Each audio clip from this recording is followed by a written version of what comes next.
Tarihe dünyayı değiştirenlerin kimler olduğu sorulduğunda genellikle bize aynı cevabı verir. Büyük komutanlar, kıtaları aşan ordular, haritaları yeniden çizen mutlak krallar ve imparatorlar. Ancak rasyonel bir ekonomi okuması yaptığınızda insanlık tarihinin en büyük güç sıçramalarından birinin savaş meydanlarında olmadığını, sadece ahşap bir muhasebe odasında gerçekleştiğini görürsünüz. 17. yüzyılda dünya tarihini değiştiren şey yeni bir silah veya yenilmez bir kral değildi. Yeni olan şey sermayenin, hukukun, risk paylaşımının ve mülkiyet hakkının aynı sistem içinde birleşmesi ve bu sistem sayesinde ilk kez binlerce yabancı insanın birbirini tanımadan ortak yatırım yapabilmesiydi. Hollanda Doğu Hindistan Şirketi, kısaca VOC. Bu yapıya sadece ticari bir şirket diyemeyiz. Modern anonim şirketin gelişiminde dönüm noktası kabul edilen ilk büyük ve kalıcı halka açık anonim şirket örneklerinden biriydi. Dünyanın en büyük imparatorlukları sadece askeri güçlerine güvenirken hiçbir doğal kaynağı olmayan, yarısı sular altında kalmış küçük bir cumhuriyet nasıl oldu da küresel bir ticaret ağı kurdu? Zenginliği yaratan şey toprak mıydı yoksa teşvikleri ve riski yöneten kurumlar mı? Bu bölümde gücün kralların tekelinden çıkıp yatırımcıların hisse senetlerine nasıl dönüştüğünü ve tarihin ilk büyük sermaye motorunun nasıl inşa edildiğini inceleyeceğiz.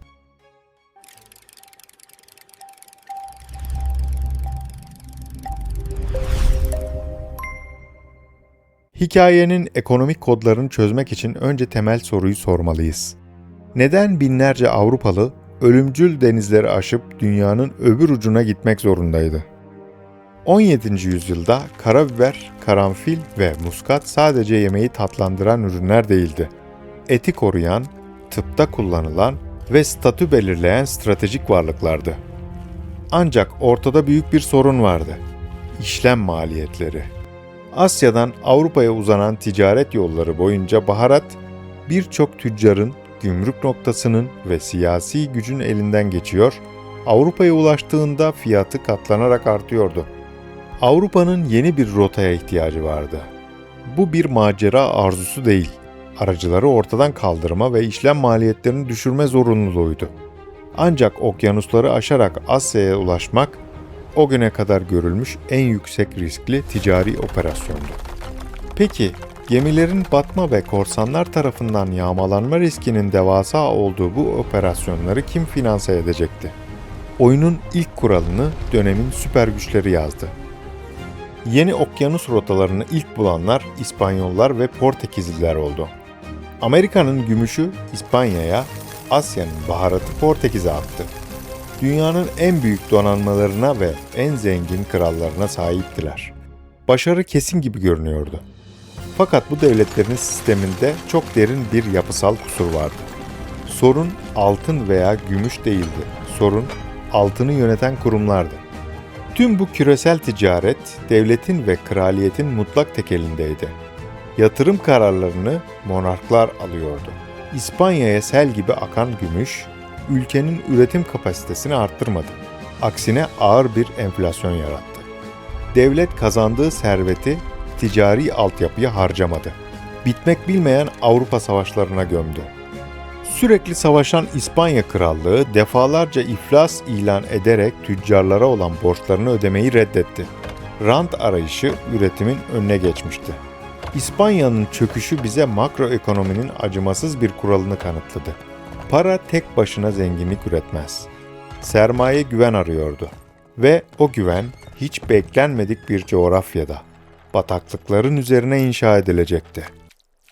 Hiçbir doğal kaynağı olmayan, topraklarının yarısı suların altında olan küçük bir cumhuriyet, Hollanda.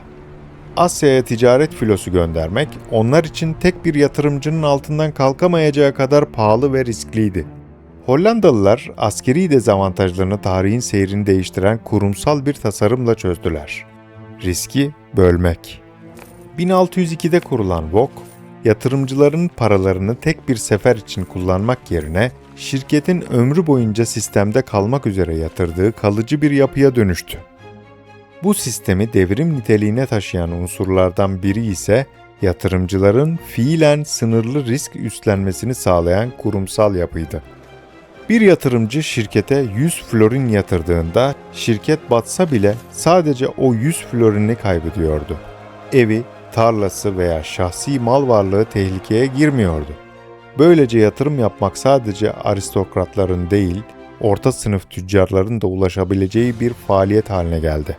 Burada çok kritik bir eşik var. Vaugh'un gerçek icadı hisse senedi değildi. Asıl icat yüzlerce insanın birbirine güvenmeden aynı hedefe yatırım yapabilmesiydi. Güvenin insanlardan alınarak kurumlara aktarılmasıydı. Çünkü yatırımcı geleceği satın alır. İnsanlar kahraman oldukları için yatırım yapmazlar. Kurallar onlara güven verdiği için yatırım yaparlar. 1602 yılında Amsterdam'da yaşayan sıradan bir fırıncı, hiç görmediği Endonezya'ya giden bir gemiye ortak olabiliyordu. Gemi geri döndüğünde kazanca ortak oluyor, isterse ertesi gün hissesini başka birine satabiliyordu. İnsanlar artık şirketten çıkmak için şirketin batmasını beklemiyordu. Hisselerini başka yatırımcılara satabiliyorlardı. Bugün cep telefonundan hisse alan bir yatırımcıyla arasındaki temel mantık 400 yıldır neredeyse hiç değişmedi. Tüm bu mekanizmalar sayesinde Vogue devasa bir sermaye çekti. Günümüz değerlemelerine göre yapılan bazı hesaplamalarda Vogue, tarihin en yüksek piyasa değerine ulaşan şirketlerinden biri olarak kabul edilir. Kralların zorbalıkla kurabildiği filoları, Hollandalılar sıradan insanların kar beklentisiyle sisteme aktardığı gönüllü sermaye ile kurdu. Fakat bu şirket sadece serbest piyasada ticaret yapan masum bir aktör müydü?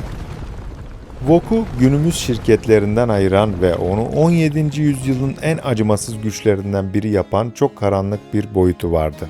O, serbest piyasa koşullarında rekabet eden sivil bir kurum değildi. Vogue, Hollanda devletinin arkasında durduğu silahlı bir tekeldi. Devlet bu şirkete sadece Asya ticaretine tekel olma hakkı vermedi. Onlara devletin en kritik yetkilerini devretti. Ordu kurma, kaleler inşa etme, yabancı krallarla anlaşmalar yapma ve savaş ilan etme yetkisi. Ekonomi tarihçilerinin silahlı ticaret dediği bu sistemde Vogue, kârını zor kullanarak maksimize etti. Bunun en çarpıcı ve en acımasız örneklerinden biri Banda Adaları'ydı. Dünyadaki tek muskat kaynağı olan bu adalarda tekel kurmak isteyen Vogue, yerel halkla rekabet etmek yerine adaya askeri bir operasyon düzenledi. Yerel nüfusun büyük bölümü katledildi, sürgün edildi veya köleleştirildi. Baharat üretimi tamamen zorunlu köle emeğine bağlandı. Bu dönemde devlet ticaretin doğrudan oyuncusu olmadı. Ancak şirketin tekelini korumak için askeri ve yasal şemsiyeyi sağladı.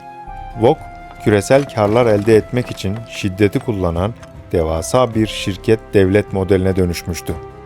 Sermaye güven gördüğü yere gider. Avrupa'nın tüm zengin tüccarları ve girişimcileri paralarını neden monarşilere değil de Hollanda'ya getirdi. İspanya veya Fransa'da kral canı istediğinde servetinize el koyabilir veya keyfi vergilerle sizi iflas ettirebilirdi. Hollanda Cumhuriyeti'nde ise mülkiyet hakkı ve sözleşme güvencesi vardı. Bir yatırımcı şirket kar ettiğinde o paranın devlet tarafından gasp edilmeyeceğini biliyordu. Hukukun amacı sadece adalet sağlamak değildir. Belirsizliği azaltmaktır. Çünkü yatırımcı soyut bir adaletten ziyade öngörülebilirlik ister. Sermaye hesaplanabilir riski fiyatlayabilir. Öngörülemeyen belirsizlikten ise uzak durur.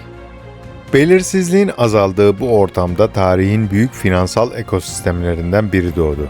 Riski yönetmek için modern sigortacılık hızla gelişti. Amsterdam Bankası, farklı ülkelerin yüzlerce farklı parasını güvenilir ortak hesap birimine dönüştürerek ticareti kolaylaştırdı. Hollanda sadece baharat satarak değil, hukuku, öngörülebilirliği ve finansal altyapısı sayesinde sermayeyi kendine çekerek zenginleşti. Peki, kendi döneminin en değerli organizasyonu olan bu kurumsal Leviathan neden 18. yüzyılın sonunda çöktü? Her tekelin kaderinde olan kurumsal hastalıklar Vogue'u da içeriden çürütmeye başladı. Vogue'un en büyük gücü olan tekel imtiyazı zamanla en büyük zehrine dönüştü. Rekabetin olmadığı bir sistemde inovasyon durdu ve rehavet kaçınılmaz oldu. Ancak şirketi asıl bitiren şey içerideydi. Ekonomide buna yönetici vekil sorunu denir. Şirketin sahibi olan hissedarlar başka, parayı Asya'da yöneten vekiller başka kişilerdi. Eğer denetim mekanizmaları zayıflarsa yöneticiler hissedarlar için değil kendi şahsi çıkarları için çalışmaya başlar. Amsterdam'daki yatırımcıların binlerce kilometre uzakta görev yapan şirket yöneticileri kendi ceplerini dolduran büyük bir yolsuzluk ağı kurdular. İkinci büyük sorun ise aşırı bürokratikleşme ve kurumsal hantallıktı. Asya'da kaleler inşa etmenin ve orduları beslemenin büyük askeri maliyetleri ticari karları yutmaya başladı. Buna İngiltere ile yapılan savaşların getirdiği yıkıcı maliyetler ve küresel rekabet baskısı da eklendi.